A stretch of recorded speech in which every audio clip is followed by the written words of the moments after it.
मैं बच्चों को माफ़ नहीं कर सकती। राजन, मेरा नया चश्मा बनवा दे। मुझे आजकल इसमें से कुछ भी साफ नहीं दिखता है। मैं भगवान की पूजा पाठ भी नहीं कर पाती हूँ। पुनीता जी ने अपने बड़े बेटे को कहा, जो लगभग घर से निकलने को तैयार हो रहा था। ओह माँ, आपको कितनी बार कहा है, जब भी घर से निकलूं तो पीछे से आवाज़ मत दिया करो। पर आप भी अपनी आदत से मजबूर हो, और यही काम रात को बोल देती तो सुबह ये टोका टोकी तो नहीं होती। मैं तुझे पिछले सप्ताह भर से बोल रही हूँ, फिर दुकान के पास ही मैं तो चश्मे वाला है, तुझे ज़्यादा दूर भी जाना नहीं पड़ेगा। पुनीता जी ने कहा। हाँ पता है, ज़्यादा सलाह मत दो। सुबह सुबह मैं हूँ जो जल्दी उठकर दुकान खोलता हूँ। बाकी दोनों भाई तो आराम से आते हैं, फिर मैं ही हर काम क्यों करूँ। अपने दोनों बेटों को भी कभी कुछ काम बोल दिया करो। और राजन दनदनाता हुआ चला गया। तभी उसकी पत्नी रानी बोलती है, सही तो है, आखिर हर काम ये ही क्यों करे, छोटा काम हो या बड़ा काम, इनकी ही भाग दौड़ी होती है। सुबह सबसे पहले अपनी नींद खराब करते हैं, फिर भी किसी को नहीं समझ में आता है।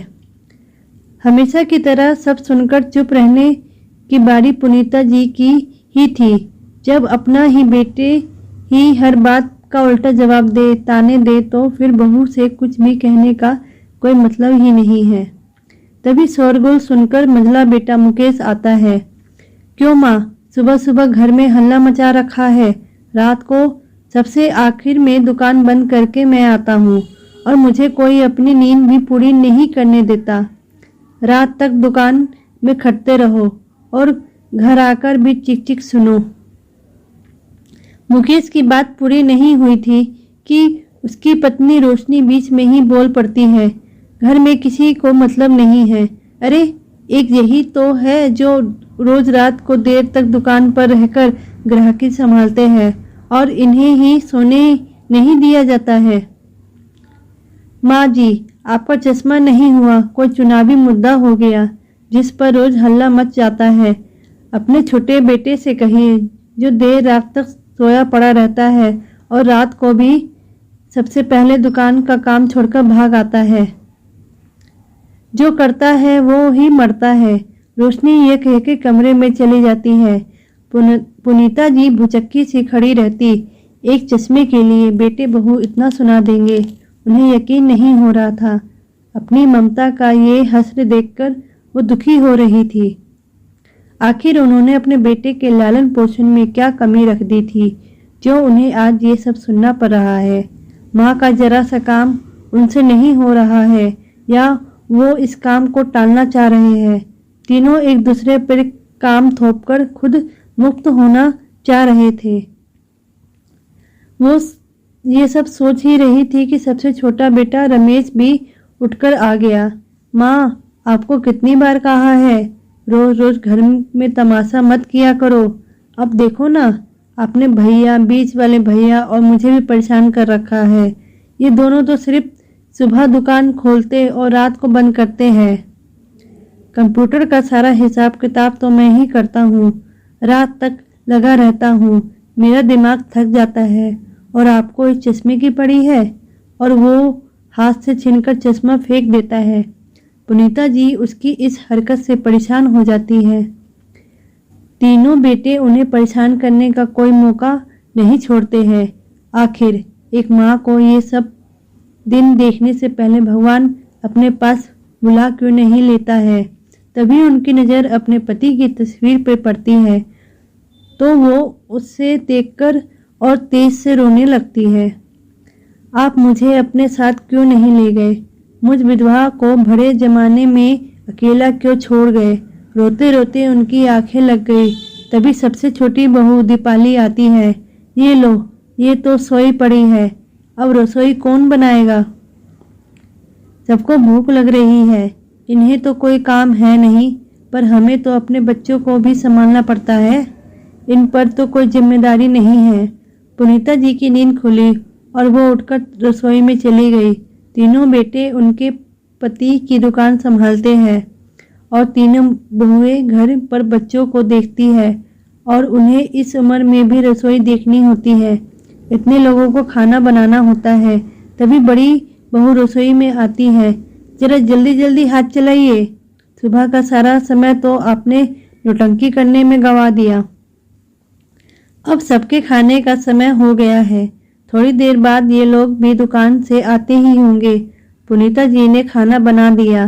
सब लोग आकर खाना खाकर चले गए। उन्हें भी भूख लग रही थी, पर उन्हें सबसे आखिर में खाना मिलता था। वो भी पूरा मिल जाए तो गनीमत है। दोपहर को वो पड़ोस के घर में भजन के लिए जा रही थी, पर उनके पास कोई अच्छी साड़ी नहीं थी। उन्होंने अपनी बहू से कहा कि कोई अच्छी साड़ी हो तो निकाल दे। 10 लोगों के बीच में जाना है, घर की नाक कट जाएगी, लोग बातें बनाएंगे। अरे तो मत जाओ, कौन कहता है? इधर उधर जाओ, वैसे भी अभी बहुत सारी सब्जियां साफ करनी है, वो कौन करेगा?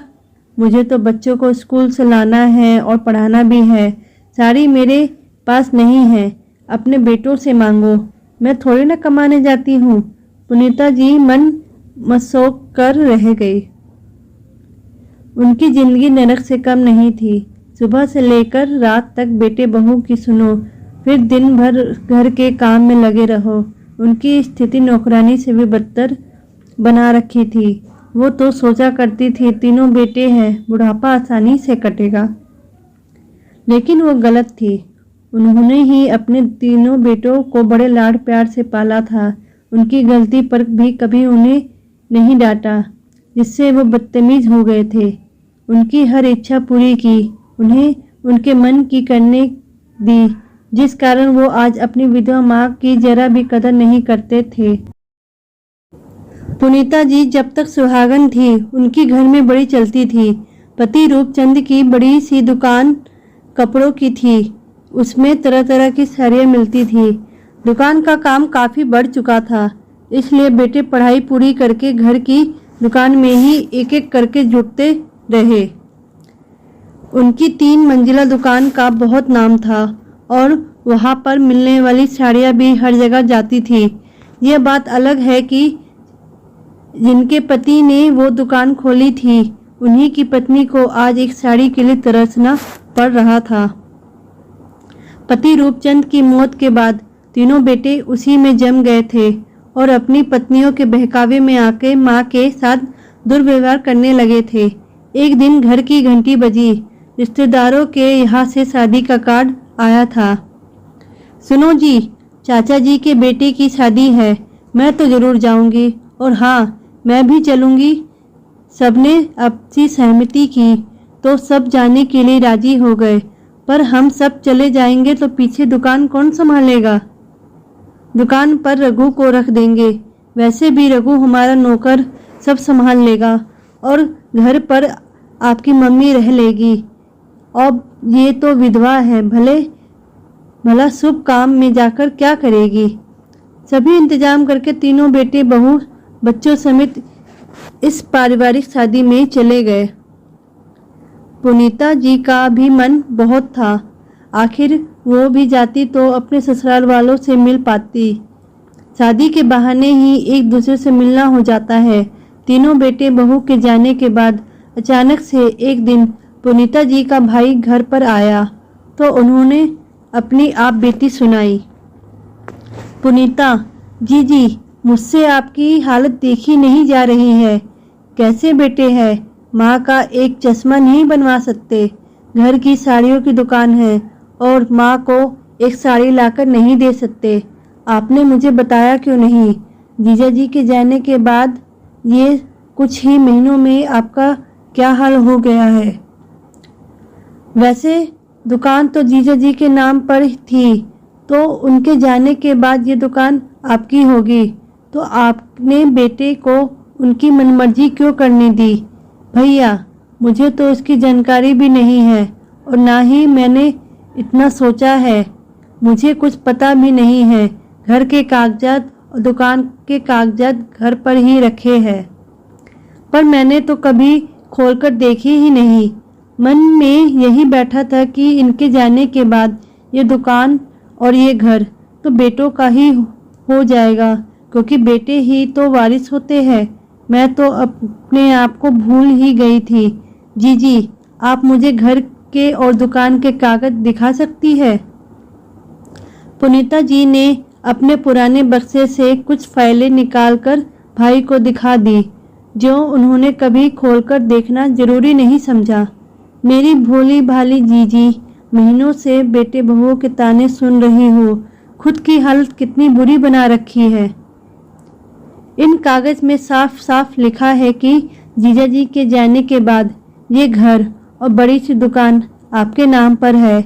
आप चाहो तो अपने बेटे बहुओं को घर से भी निकाल सकती हो और दुकान की सारी कमाई भी अपने हिस्से में ही आएगी। आपके जीते जी इन दोनों पर आपके बेटे का हक नहीं जता सकते हैं।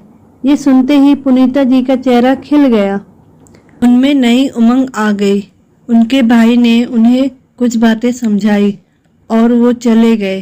पुनीता जी अब अपने बच्चों के आने का इंतजार करने लगी। 2 दिन बाद सब परिवार समेत शादी से लौटकर आए तो आते ही उनके होश उड़ गए, क्योंकि उनके कमरे में ताले लगे हुए थे। आखिर ये ताला किसने और क्यों लगाया? सबके मन में यही सवाल था। तभी पुनीता जी अपने कमरे से बाहर आई और बोली, तुम सब शादी से आ गए? शादी कैसी रही? वो तो सब ठीक रही, पहले ये बताओ हमारे कमरे में ताला किसने लगाया है? किसकी हिम्मत हुई ऐसे करने की? तुम तीनों के कमरे में मैंने ताले लगाए हैं, क्योंकि अब तुम तीनों मेरे घर में नहीं रह सकते। अपनी पत्नियों और बच्चों को लेकर यहाँ से दफा हो जाओ, कहीं और घर ढूंढ लो। माँ, बुढ़ापे में सठिया गई हो क्या? ये क्या मजाक लगा रखा है? हमारा घर है और हमारे ही कमरे में ताला लगा के रखा है। आपका दिमाग तो नहीं फिर गया है? राजन चिल्लाने लगा। तभी मुकेश भी बोला, माँ को पागल खाने भर्ती करवाना पड़ेगा, बहकी बहकी बातें करने लगी है।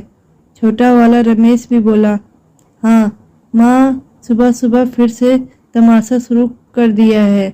कमरों की चाबी दे दो, वरना मैं पुलिस को बुलाकर ले आऊंगा।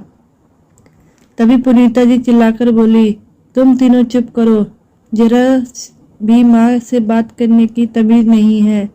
ना तो मैं सठिया गई हूँ, ना ही मेरा मानसिक संतुलन बिगड़ा है और ना ही मैं कोई तमाशा खड़ा कर रही हूँ। ये घर मेरे नाम पर है और मेरी मर्जी है कि मैं तुम्हें इस घर में रखना नहीं चाहती हूँ।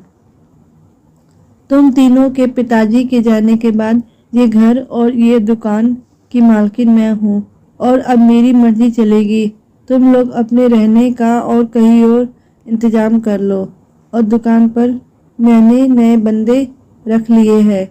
मुझे तुम्हारी अपने दुकान पर कोई ज़रूरत नहीं है। ये दुकान मेरे पति की थी और वो मेरे नाम पर करके गए थे। माँ के मुंह से ये बात सुनकर तीनों बेटे और बहुओं के पाँव के नीचे से जमीन ही निकल गई। उन्हें विश्वास ही नहीं हुआ। आखिर माँ भी उन्हीं के साथ ऐसा कर सकती है। अब उन्हें कुछ नहीं सूझ रहा था। अब एक एक करके सबकी आवाज़ बदल गई। राजन नरमाई से बोला, माँ आप ऐसे कैसे कर सकती हो? अपने ही बच्चे को घर से निकालता है क्या? पूत कपूत हो सकते हैं, पर माता तो कभी कुमाता नहीं हो सकती है। भैया आप सही कह रहे हो। माँ, आपको हमारी किसी बात से दुख पहुंचा हो तो माफ़ कर दे। इतनी बड़ी सज़ा मत दो। अपने बच्चों को लेकर कहाँ जाएंगे? मुकेश बोला, माँ तो बच्चों को माफ़ कर देती है। माँ, अब हमें साड़ियों का ही काम आता है, दूसरा धंधा कैसे करेंगे? हमारे बच्चे क्या खाएंगे? हम तो एक ही रात में सड़क पर आ जाएंगे। महेश बोला। तीनों बहुओं की भी अकल ठिकाने आ गई। रानी, रोशनी और दीपाली भी उनके पैरों में गिरकर उनसे माफ़ी मांगती है। पुनीता जी कहती है, तुम लोगों ने मेरा दिल बहुत दुखाया है। मैं तुम सबको ऐसे तो माफ़ नहीं कर सकती हूँ, सज़ा दूंगी। तभी तो तुम तीनों को सबक भी याद रहेगा। एक माँ का ये भी फर्ज है कि वो अपने भोले भटके बच्चों को सही रास्ते पे लेकर आए। बच्चे जब गलती करते हैं तो माँ को सजा देने का हक है ताकि उससे बच्चे को सबक मिल सके। तुम लोगों ने मेरे साथ जो दुर्व्यवहार किया है, तुम्हारे बच्चों ने भी तुम्हें ऐसा करते हुए देखा है। हो सकता है भविष्य में वो तुम सबके साथ भी वही व्यवहार करे। इसलिए तुम सबको सही रास्ते पर लाना जरूरी है। पैसे की कीमत भी समझाना जरूरी है। तुम सबको पिता का जमा जमाया धंधा मिल गया तो तुमने कभी संघर्ष नहीं किया। अब कमरे पर लगे ताले 1 साल बाद ही खुलेंगे। तुम सब किराए के घर में रहोगे और काम करने दुकान पर आते रहोगे। उसमें से कुछ हिस्सा तुम्हें सैलरी के रूप में मिलेगा और उसी में तुम्हें घर चलाना होगा। तीनों बच्चों को सजा देकर पुनीता जी का अशांत मन शांत हुआ और वो आत्मसम्मान के साथ रहने लगी। माता पिता के साथ किए गए दुर्व्यवहार को तो भगवान भी माफ़ नहीं करता है। जिस माँ ने पाला जन्म दिया उनका सदैव सम्मान करना चाहिए। आज के व्यस्त दौर में उनके लिए समय नहीं निकाल सको तो कम से कम उन्हें कड़वे बोल बोलकर उनका दिल तो मत दुखाओ।